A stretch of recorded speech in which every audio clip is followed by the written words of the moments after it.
बड़े भागों से, बड़े नसीबों से जीवात्मा को मिला है। यह वो शरीर है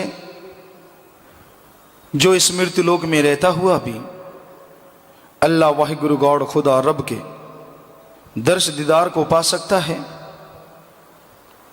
यह वह शरीर है, यहां पे आत्मा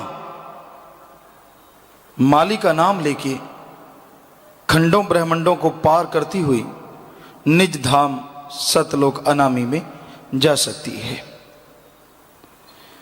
इंसान का इतना श्रेष्ठ शरीर, सर्वोत्तम शरीर आत्मा को मिला है, पर कितनी हैरानी की बात है, फिर भी ज्यादातर लोगों के चेहरे लटके हुए हैं। किसी को कोई घर परिवार की तरफ से परेशानी है, तो किसी को काम धंधे की कोई परेशानी है, और नहीं तो कोई मन की परेशानियों में खोया हुआ है। दो तरह का जीवन ज्यादातर लोग जीते हैं, घर गृहस्थ का और त्यागी, घर परिवार छोड़ के अल्लाह मालिक की याद में लग जाना।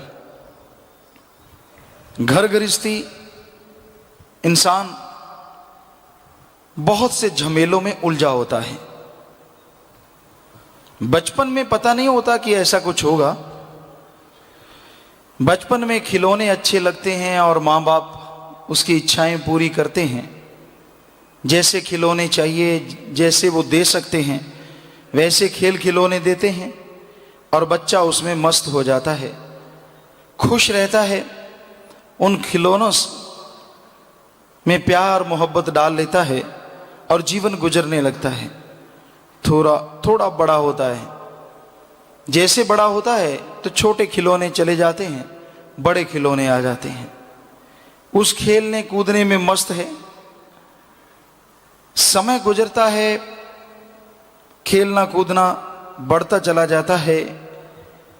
किसी का ध्यान विषय विकार काम वासना में चला जाता है और आखिर में शादी हो जाती है।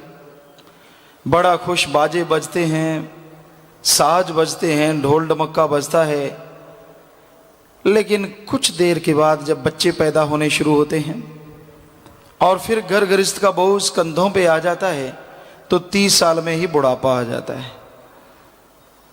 क्योंकि बाल बच्चों का पालन पोषण, सुबह उठता है तो फिक्र होता है इनके लिए कहाँ से कमा के लाऊं। सोता है तो ये सोच के कि नींद ढंग से आ जाए ताकि कल को अच्छा कमा सकूं। तो अधेड़ अवस्था, 40 उम्र 50 तक जाते जाते बहुत सारे खुशियां, बहुत सारे खेल खिलौने छूट जाते हैं और चेहरे पे सलबटें पड़नी शुरू हो जाती हैं। ये चक्कर पड़ जाता है कि घर गृहस्थ का जो साजो सामान है, इसको इकट्ठा करते करते बहुत टाइम लग जाता है, बहुत समय लग जाता है और टेंशन बनी रहती है। और फिर जैसे जैसे उम्र बढ़ती है, आदमी ज्यादा खचत होता है मायक पदार्थों में, दुनियादारी में। हालांकि 50-60 साल के बाद आदमी को रिटायरमेंट ले लेनी चाहिए घर परिवार के काम धंधों से। बच्चे तब तक जवान हो जाते हैं, उनके कंधों पे बोझ डालो, नहीं डालेगा। कितना अभी तो सफेद हुआ है, अभी तजर्बा आया है, अभी कैसे छोड़ दूं। ज्यादा लालची हो जाता है, ज्यादा लोभी हो जाता है और उसमें फंस के पागलों की तरह जीवन गुजारता चला जाता है। दुख, परेशानियां, टेंशनें बनी रहती हैं। तो ये घर गृहस्थ वाले जीवन का एक मूल्यांकन आपको बताया। और जो गृहस्थी राम का नाम जपते हैं, अल्लाह वाहिगुरु गॉड खुदा रब की भक्ति इबादत करते हैं और कड़ा परिश्रम, मेहनत, हक हलाल की रोजी रोटी खाते हैं, यकीन मानिए वो बेअंत सुखी हैं। उनके गम, दुख, चिंताएं परमात्मा का नाम खत्म कर देता है। अब आते हैं त्यागी की तरफ। त्याग तो कर दिया, पर लारें 3-3 फुट की लटकती रहती हैं।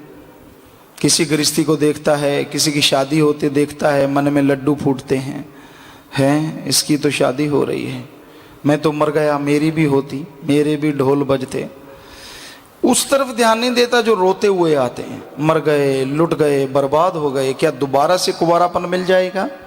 बत कबारी नाथिए यही पछोताओ, गुरु साहबानों के वचन है कि जब तक शादी नहीं होती तो चाव रहता है शादी का, शादी हो जाती है तो मामले पड़ जाते हैं और फिर रोता कुरलाता है और आखिर में यही कहता है कि बत वो फिर से नहीं आएगी, यही पछताओ।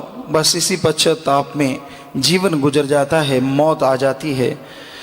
लेकिन दूर के फूल सुहावने, हिंदी में एक कहावत है, दूर से फूल देखो बहुत सुंदर लगते हैं, पास जाके देखो उसके साथ कांटे भी लगे होते हैं।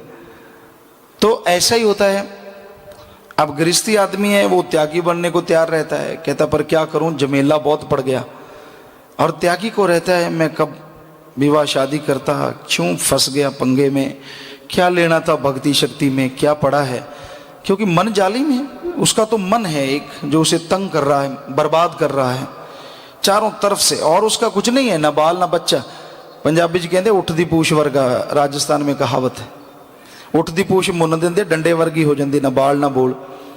वरना वो छींटे डालता रहता है सर्दी के मौसम में, कोई भी पास से गुजरता है तो पेशाब की छींटे ऊपर डालता है, इसलिए वो डंडे जैसी बना देते हैं, ना पानी लगेगा तो डंडा क्या भड़काएगा, उछालेगा।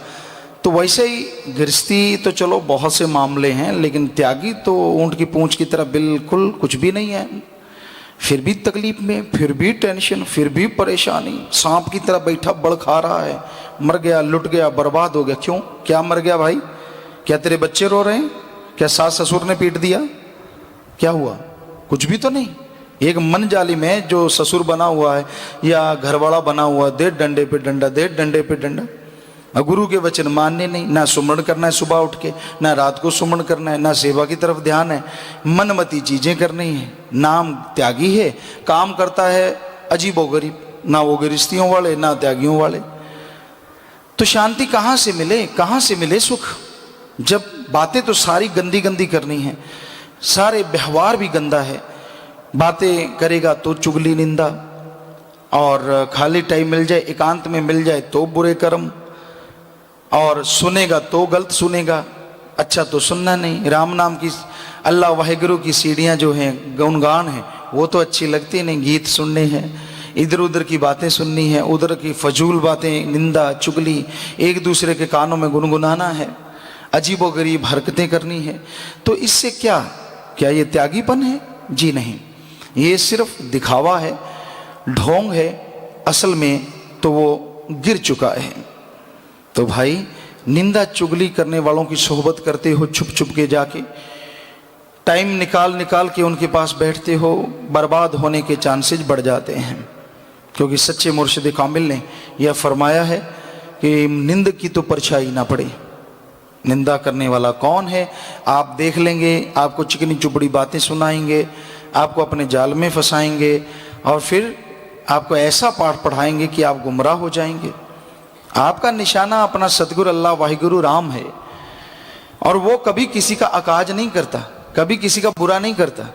आप आदमी को देख के अल्लाह मालिक की याद में आके नहीं बैठते, इसलिए आदमी से उम्मीद ना रखो।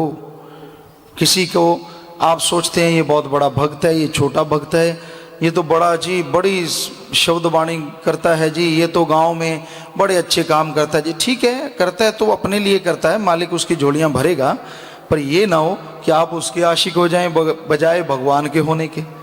कई बार होता है आदमी उसका आशिक हो जाता है, यार क्या कमाल का भक्त, तुझे क्या पता वो कैसा भक्त है, ये तो अल्लाह मालिक जानता है, क्या वो हंस है कि बगुला है, तुझे क्या पता। तो वो तो सतगुरु अल्लाह मालिक जानता है चुपके वो कैसे गुनाह के फूल खिलाता है। तो ऐसा हमने देखा गांव में, शहरों में ऐसा होता है, आदमी अंधविश्वास कर लेते हैं। तो कभी भी अंधविश्वास ना करो। बेपरवाह जी के वचन है, होना मस्त ते रहना होशियार चाहिदा। मस्त अल्लाह वाहिगुरु के नाम से रहो, लेकिन होशियार रहो। इस दुनिया में बड़े छली कपटी लोग हैं, बड़े छलावा देते हैं, वो छल लेते हैं आपको।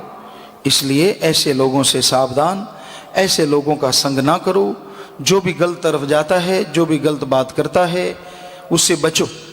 और सबसे बड़ा गुनाह, सबसे बड़ा पाप जिसका फल आदमी को बहुत जल्दी मिलता है कि जब भी कहीं सत्संग में आए, अल्लाह वाहिगुरु गौर खुदा रब की याद में आए, वहाँ उसकी भावना परमात्मा की तरफ होनी चाहिए। ये नहीं कि सज संवर के किसी और के लिए आता है और सज धज के बैठता है किसी और के लिए।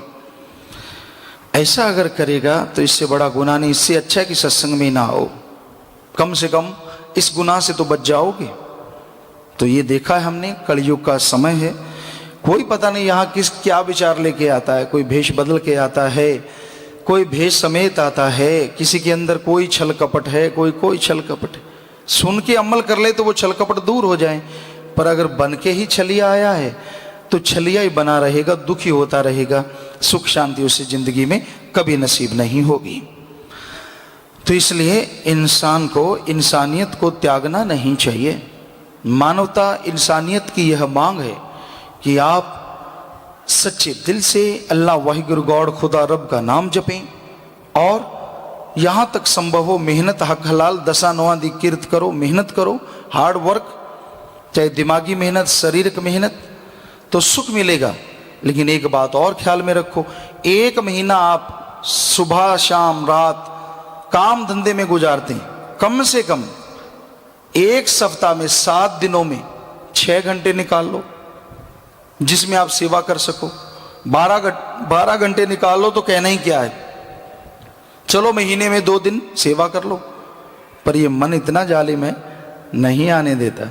सत्संग में तो पैर बढ़ता ही नहीं, सेवा में तो चलता ही नहीं। और तरफ जाना हो, निंदा चुगली करनी हो, गांव में शहर में जगह बनी होती तो कहते तो उसे धर्मशाला है, लेकिन वहां निंदाशाला ज्यादा होती है, धर्मशाला कम होती है।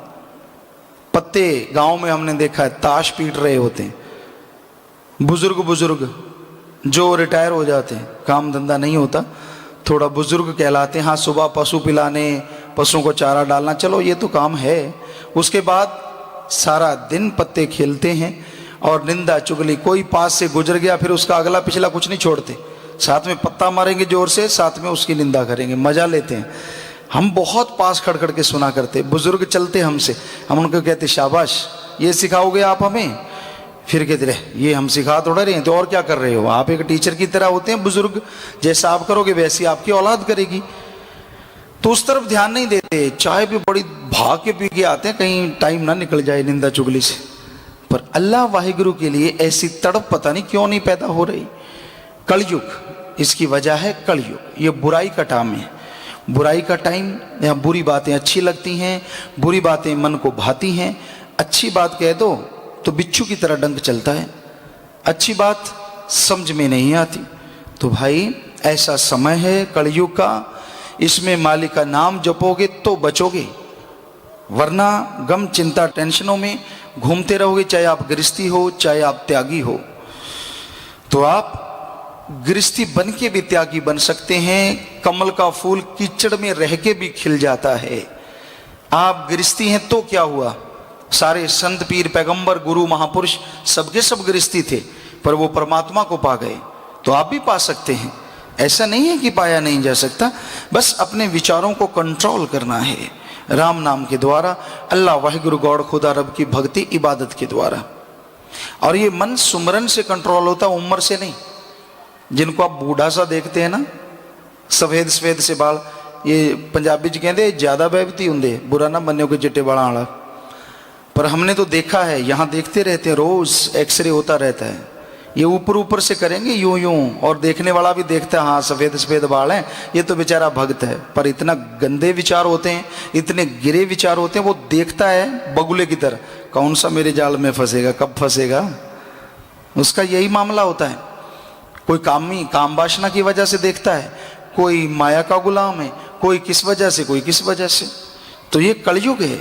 यहाँ ये नहीं कह सकते आप कि उम्र के साथ आदमी सियाना हो गया, वैसे नाम ही सियाना है, मन तो जवान होता है जैसे जैसे उम्र बढ़ती है। कहता तजर्बा ही अब आया है, पहले तो बचपन में पता ही नहीं था, अब तो किसी को पता भी नहीं चलने देते और अपना काम भी कर देते हैं। तो भाई ये आपका अपना काम नहीं, ये मन का काम है और आपको ले डूबेगा। बचो मन से। और है फिर जवानी की उम्र, बचपन, उसमें तो फिर सुमरन ही बचाव है, अदरवाइज अन्यथा आदमी गुमराह हो सकता है, मन उसका उस पर हावी हो सकता है, उसको तड़पाएगा, बेचैन रखेगा। तो इसलिए संत फकीर जो कहते हैं उस पर अमल करना सीखो, राम का नाम जपा करो, टाइम दो समय दो, ताकि आपको कोई गम दुख दर्द चिंता परेशानी आए ही ना, जब आप वचन नहीं मानते, पीर फकीरों की कही बात पे अमल नहीं करते, अल्लाह वाहिगुरु का नाम सुमरन नहीं करते, तो आप दुखी रहते हैं, परेशान रहते हैं, टेंशन में रहते हैं। इसमें संतों का क्या दोष है? दोष संतों को देते हैं। आपकी कमियां नजर नहीं आती? क्या संतों ने सिखाया है कि बुरी बात किया करो? क्या संतों ने सिखाया है कि निंदा किया करो? क्या संतों ने कहा है कि राम नाम छोड़ के गंदी गंदी बातें सुनो गाओ या कानों में लगा के रखो? क्या ये संतों के वचन है? करना सब कुछ खुद है और दोष संतों को, शर्म नहीं आती। ऐसे लोग बड़े ढीठ होते हैं, बेशर्म। अपने को दोष नहीं है, मैं तो सही हूं। संतों ने क्या कहा? संतों रोकते हैं बुराइयों से, गलत बातों से। राम का नाम जपो, अल्लाह मालिक को याद करो, तो आपका जीवन सुख में ना हो तो संत गारंटी देते हैं। अब अगर आप ही वचन ना मानो, वचनों को काटते चले जाओ, तो सुख कहां से मिलेगा? फिर तो तकलीफ, दुख, परेशानी, अंदर टेंशन, गम, परिवार में दुख दर्द चलता ही रहेगा। कोई क्या कर सकता है इसमें? ये तो तभी खुशियां हैं अगर वचन को माना जाए। चाहे कोई गृहस्थी मान ले, चाहे कोई त्यागी मान ले, जो भी मानेगा वो ही दया में रहमत से माला माल हो जाएगा। जो लोग अल्लाह वाहिगुरु गॉड खुदा रब का नाम लिया करते हैं, उसकी भक्ति इबादत में समय लगाया करते हैं, तो कोई भी नेगेटिव पावर, बुरी शक्ति, काल महाकाल भी उस जीव का बाड़ बांका नहीं कर सकता। क्योंकि अल्लाह वाहिगुरु गॉड खुदा राम में ऐसी शक्ति है, उससे आत्मा बलवान हो जाती है। और आत्मा जिसकी बलवान हो जाए, आत्मबल आत्मविश्वास जिसके अंदर आ जाता है,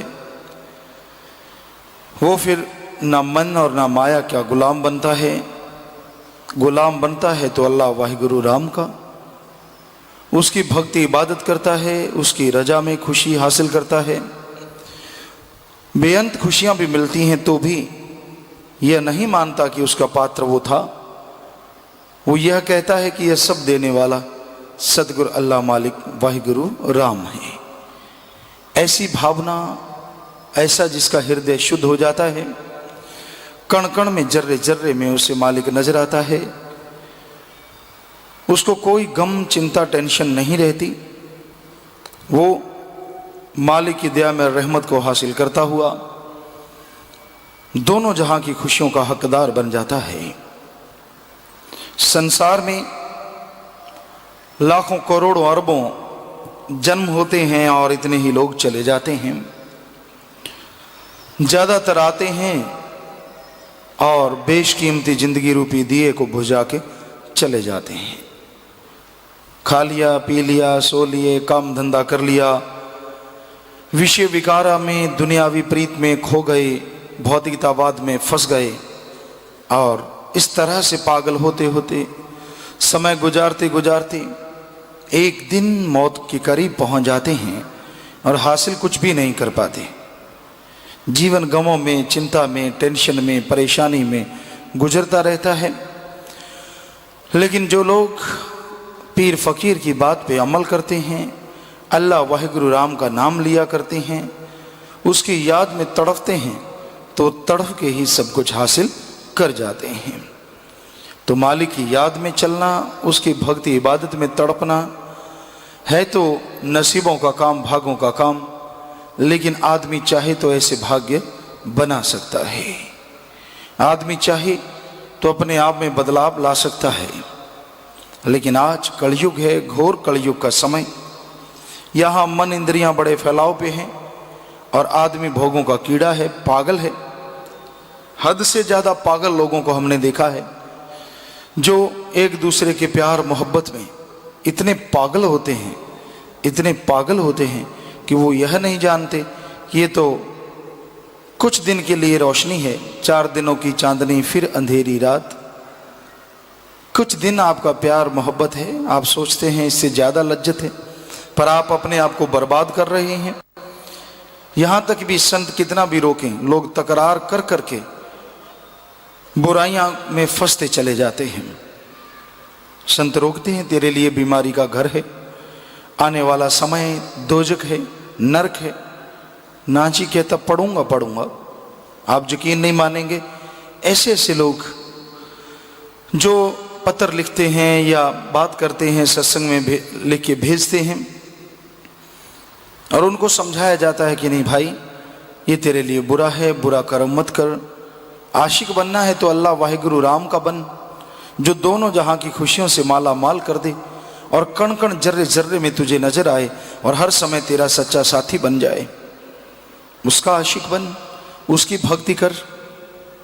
पर वो इतने पागल होते हैं, इतने बुरी तरह से काम वासना विषय विकार में अंधे होते हैं, चाहे कितना भी उनको सच बता दो कि आने वाला टाइम आपके लिए नरक बन जाएगा, पर वो नहीं मानते। और जब नरक बन जाता है तब उसका कोई हल नहीं होता। तो इंसान इतना ज़्यादा अहंकारी है, इतना ज़्यादा घमंडी है, इतना ज़्यादा मन इसका हावी है कि ये पीर फकीर की बात को भी नहीं मानता। वो करता है जो इसका मन कहता है। तो मन के कहे से कभी भी कोई सुखी नहीं रहता। आत्मा की आवाज़ को सुनो, अपने अंदर की आवाज़ को सुनो जो कहती है कि अल्लाह वाहिगुरु गॉड खुदा रब से प्यार करो, बेगर्ज निस्वार्थ भावना से उसका सुमरन करो और उस मालिक से दुआ करो कि हे मालिक, हे दया के सागर, हमें रहमो करम करके अपने से जोड़ ले। तो जो मान लिया करते हैं, अमल किया करते हैं, वो जरूर उसकी दया में रहमत के काबिल बन जाते हैं। तो इंसान इस कलयुग में वही सुखी रहेगा जो पीर फकीर की बात मान के अमल करेगा, जो अपने मन के हाथे मजबूर होगा, मन के हाथों पागल हो जाएगा, वो कभी भी अंदर से शांति हासिल नहीं कर पाता। तो भाई, संत पीर फकीर हमेशा सबके भले की बात कहते हैं। वो कभी भी किसी को बद्दुआ नहीं देते, मालिक से दुआ मांगते हैं, अरदास प्रार्थना प्रेयर करते हैं कि मालिक सब तेरी औलाद है, तेरी भक्ति इबादत करके सब सुखी रहें, परमानंद को हासिल कर लें। तो मालिक से दुआ करते हैं। और पीर फकीर जो बेगर्ज निस्वार्थ भावना से दुआ करते हैं तो मालिक की दरगाह में मंजूर कबूल जरूर हो जाती है।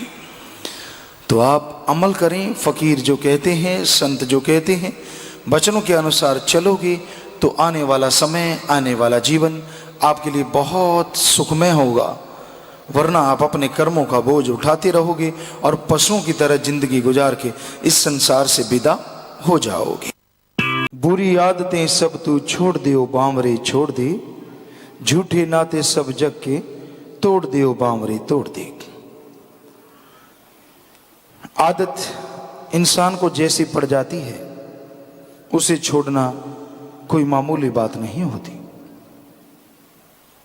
जैसी भी आदत एक बार मन पकड़ लेता है, उन्हीं ख्यालों में इंसान को सारी उम्र लगा के रखता है।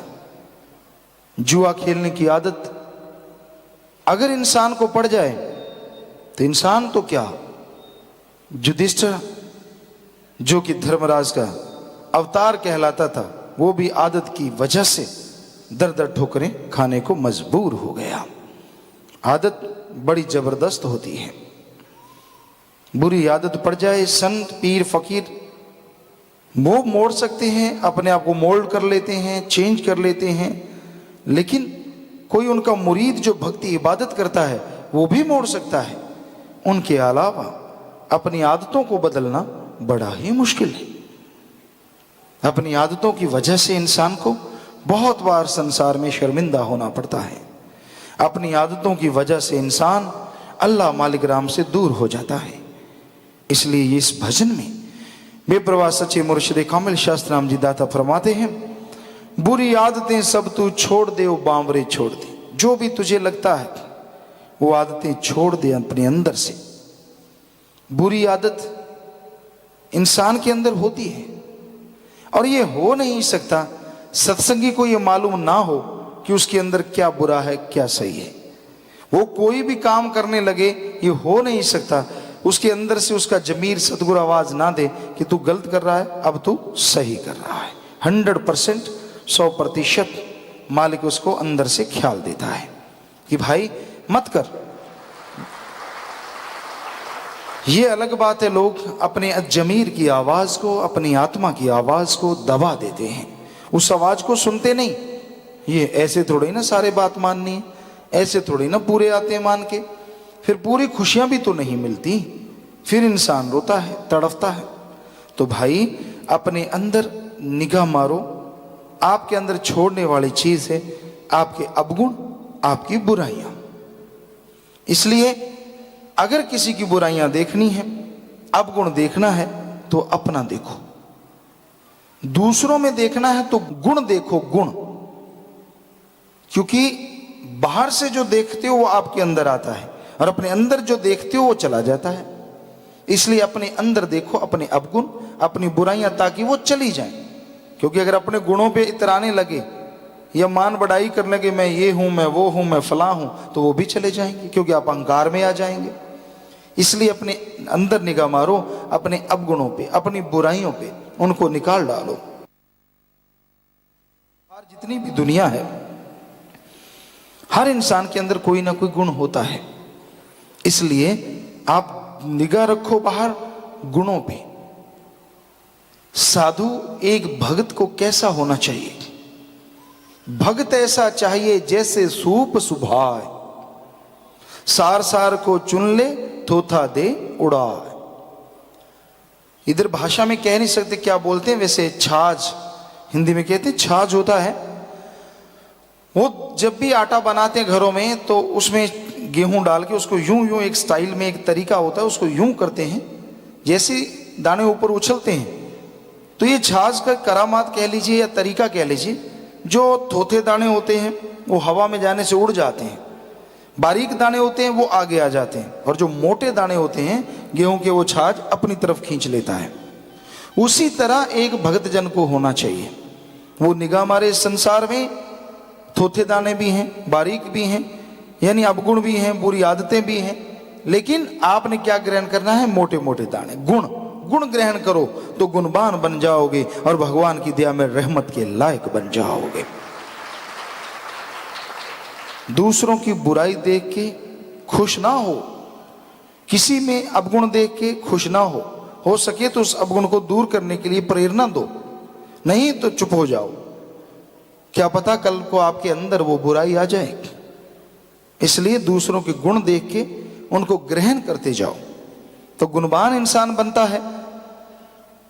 तो संत पीर फकीर जीव को बार बार समझाते हैं, तेरे भले की कहूं, मान ले रे भाई तेरे भले की कहूं।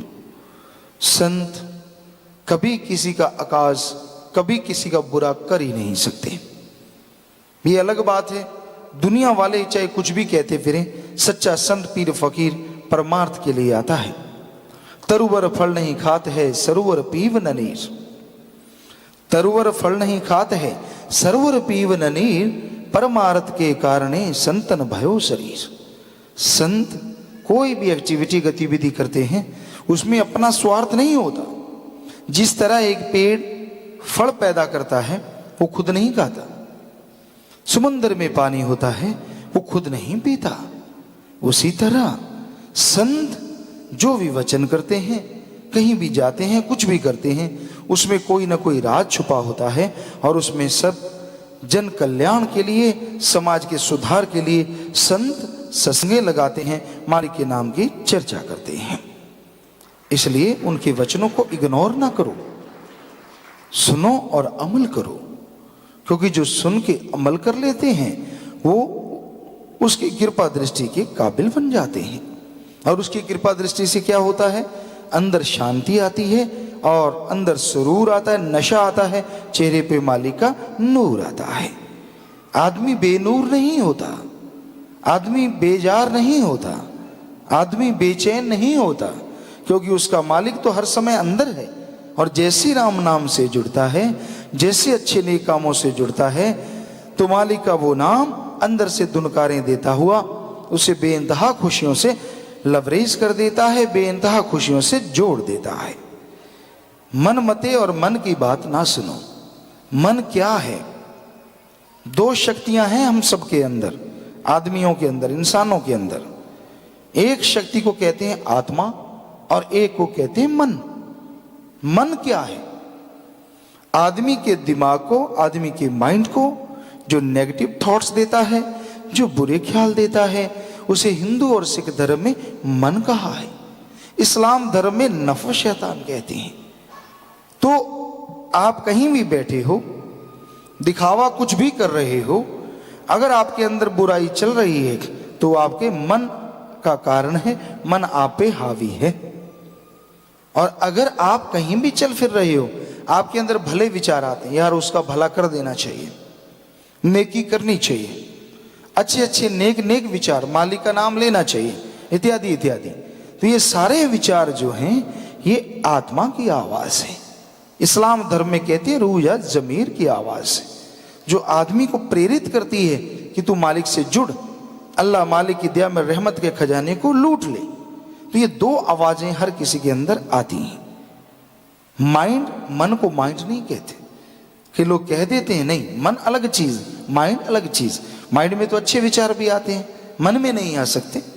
हाँ, जब आप सुन समाधि में जाते हैं, सुमरण करते हुए, भक्ति करते हुए, और अपने दिल में ज्ञान चक्षु नौलस थर्ड आई, यहाँ 10वें द्वार में पहुंचते हैं, और उसके बाद आत्मा ऊपर उठती है, मालिक नूरानी और रूहानी दर्शन करती है, तो मन भागने से हट जाता है।